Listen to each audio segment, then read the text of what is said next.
Tennis elbow, la tendinite de coude latérale sur le côté. Je t'explique d'où est-ce que ça vient et qu'est-ce qu'on peut faire pour le soulager, ainsi qu'un diagnostic différentiel. Voilà, si tu t'en sors pas depuis très très longtemps, il est possible que ce soit autre chose, je t'explique ça à la fin de la vidéo. Donc pour commencer, la tendinite, tu vas voir que tu as mal ici, là. Et qu'est-ce que c'est? C'est simplement une déchirure musculaire dans le muscle, sans que sa peau, elle soit atteinte. Donc en fait, tu as de l'eau à l'intérieur. Il va falloir sortir cette eau. Ça a été cassé, quelque chose a été cassé, il va falloir évacuer l'eau qui est à l'intérieur pour que le muscle il se recolle et qu'il se ressoude. Et c'est tout. C'est simplement ça une tendinite. Une déchirure du muscle avec un respect de ce qu'on appelle l'aponévrose, c'est-à-dire les fascias qui sont autour. Donc tu as à peu près compris comment ça marche. Tu as compris qu'il faut faire des exercices excentriques pour aller mieux, des contractions en... C'est un peu compliqué, mais je vais plutôt te montrer directement les exercices. Mais avant ça, le test. Comment vérifier que les exercices soient efficaces? On va mettre un test en place, et le test il est très simple. Tu tends ta main, et là tu vas voir que tu vas avoir mal ici, là, à cet endroit-là. Tu la tends droite devant toi, simple. Et quand tu serres, tu vas voir que les douleurs augmentent. Mais voilà, tu as deux tests. Bras tendu, main ouverte et main serrée. Donc déjà, si ce test est positif, il y a de fortes chances que ce soit une tendinite.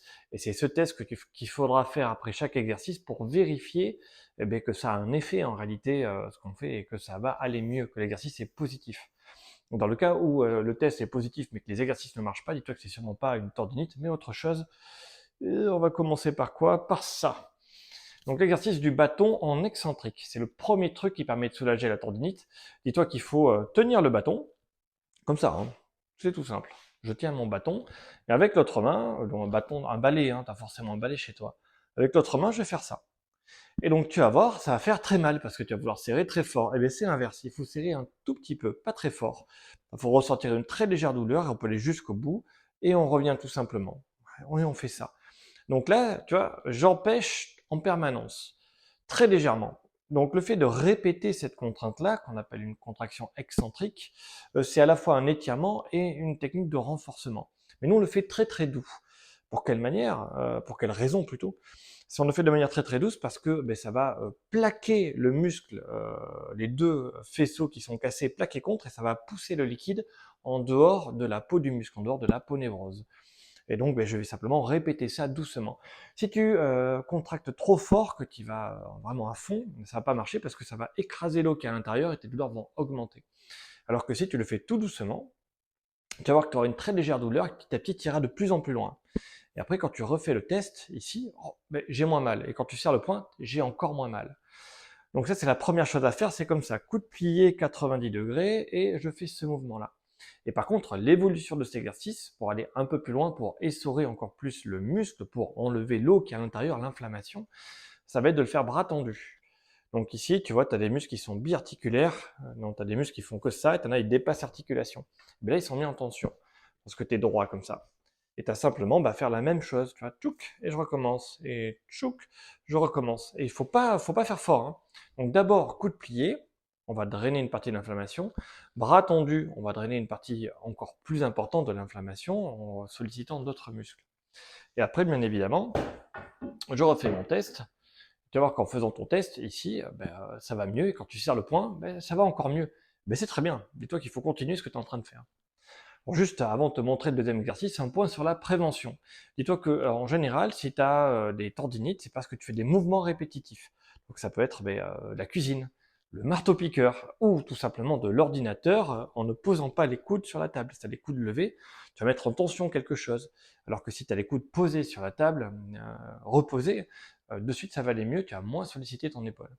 Il est évident que si tu travailles avec des choses lourdes à soulever, il y a fort moyen de se blesser en soulevant des charges lourdes, hein, c'est assez évident. Donc il faut faire attention à ces postures, mais j'en parlerai une autre fois.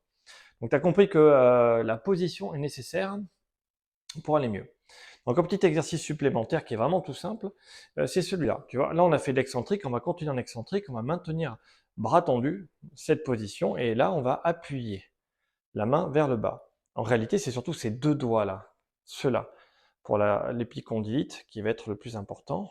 Donc, le tennis elbow, c'est ça, celui-là, et l'exercice du bâton. Et il faut répéter ça voilà, en excentrique. Donc je tiens très légèrement, pas trop fort. Avec l'autre main, je vais battre la position. Et ça va tirer sur les muscles d'autres muscles, et ça va faire enlever en fait l'eau de l'inflammation, ça va la faire remonter plus haut, ça va la faire disparaître. On va la drainer comme ça, on va essayer de l'enlever.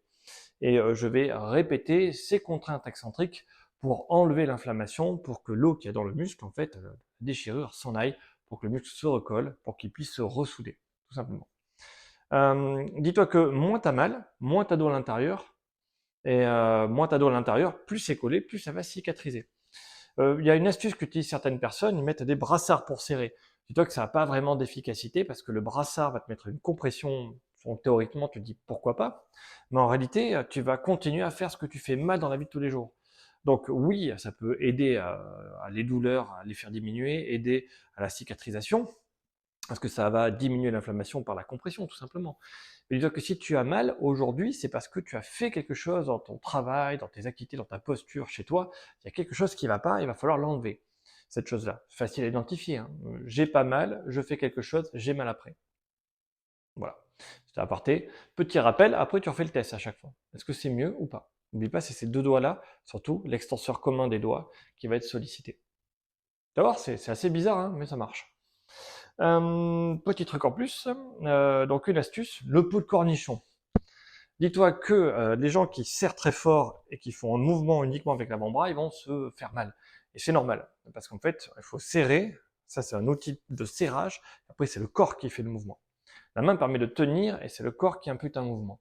Donc ben voilà, dis-toi que si tu fais des mouvements répétés uniquement avec le poignet, ça va pas bien se passer. À chaque fois, tu es obligé d'engager le corps et de bouger de manière un peu coordonnée, à la manière d'un ninja, si tu veux.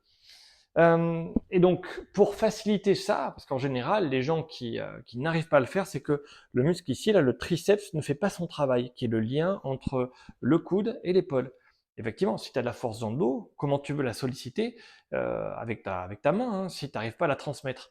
Ben, c'est le muscle triceps, celui-là, qui va le transmettre. Alors, je te montre un exercice qui est très efficace pour retrouver de la force à cet endroit-là. C'est simplement celui-là, tu vois. Tu lèves le bras, tu le mets à côté de l'oreille, comme ça, touc. Toi, moi, je tiens ici, là, le poids. Si tu n'as pas de poids, une bouteille d'eau, ça va très bien. Là, c'est 3 kilos. Voilà, je prends une bouteille d'eau de 2 litres, c'est 2 kilos. 1 litre, c'est 1 kilo. Prends un truc, tu vois. Ça marche aussi, une haltère. Et donc, l'idée, c'est de descendre le plus bas possible ici. L'erreur que font les gens, c'est qu'ils font ça. Dans ce muscle-là, dans le triceps, là, il y a 3 muscles. Hein. Et si tu fais ce mouvement-là, il y en a un qui travaille pas. Alors, tu vas voir, c'est plus facile ça que ça. Ça, c'est plus dur. Et bien, c'est normal, parce que le muscle qui permet vraiment de faire le lien avec, enfin, un de ces 3 muscles qui permet de faire le lien avec l'épaule et le coude, ben, il faut qu'il travaille, et c'est celui-là qu'il faut faire. Donc, tu vois, il faut aller sur le côté, revenir. Essayer de garder ça bien haut. Tu vois, ma main ici, elle est là pour me protéger, pour être sûr que je tiens bien haut. Et je fais des répétitions de ça. Donc, combien de temps? Bonne question. Autant que tu peux. Mes patients, je leur dis, voilà, vous allez me faire 10 minutes d'exercice et vous allez alterner les 3. À la maison, c'est minimum 15 minutes par jour pour aller mieux, mais attention à vos postures. Et dites-vous bien que si tu fatigues pas quand tu fais ça, eh ben, tu progresses pas. Donc il faut avoir des courbatures pour progresser, il faut être fatigué. Donc si tu en fais que c'est facile, dis-toi que tu te fais qu'entretenir ce que tu possèdes déjà. Et si tu en fais que tu trouves ça difficile, ben, c'est que tu es dans la cible pour ce qu'il faut. Donc je récapitule un petit peu pour ceux qui sont encore là sur cette vidéo. La tendinite, c'est une déchirure intramusculaire à l'intérieur du muscle qui respecte les aponevroses, la peau du muscle qui le maintient n'est pas cassé. On va faire des exercices excentriques pour drainer l'inflammation, pour enlever le sang, ce qui est cassé, hors du corps, pour mettre bord à bord les deux parties du muscle. Et après, par la répétition, simplement, l'eau va diffuser, elle va passer au travers de la peau du muscle qui est poreuse, surtout en excentrique, quand on fait travailler le muscle de manière excentrique, et on va la faire remonter. Mais pour aller mieux, on a 3 exercices. Celui du bâton excentrique, hop là, donc faut pas avoir plus mal après, il faut refaire le test à chaque fois, qui est bras tendu, serre le poing. Et je fais en excentrique coude plié, puis hop, coude tendu. Et ensuite, seulement, je fais de l'excentrique, hop là, pour l'extenseur commun des doigts, c'est 2 doigts, mais fais-les tous, tu vas voir, c'est utile, ça va tout faire glisser.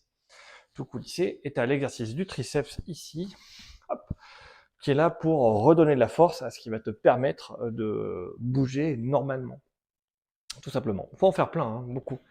Mais je te rappelle que la prévention, c'est ce qu'il y a de mieux. Penser à tes gestes, à tes postures, à comment est-ce que tu travailles, identifier à quel moment tu as mal pour faire autrement. Genre, je t'ai donné quelques astuces à l'ordinateur, comme poser les coudes, mais voilà, c'est à toi de trouver comment on peut faire, parce que là, j'ai un temps limité.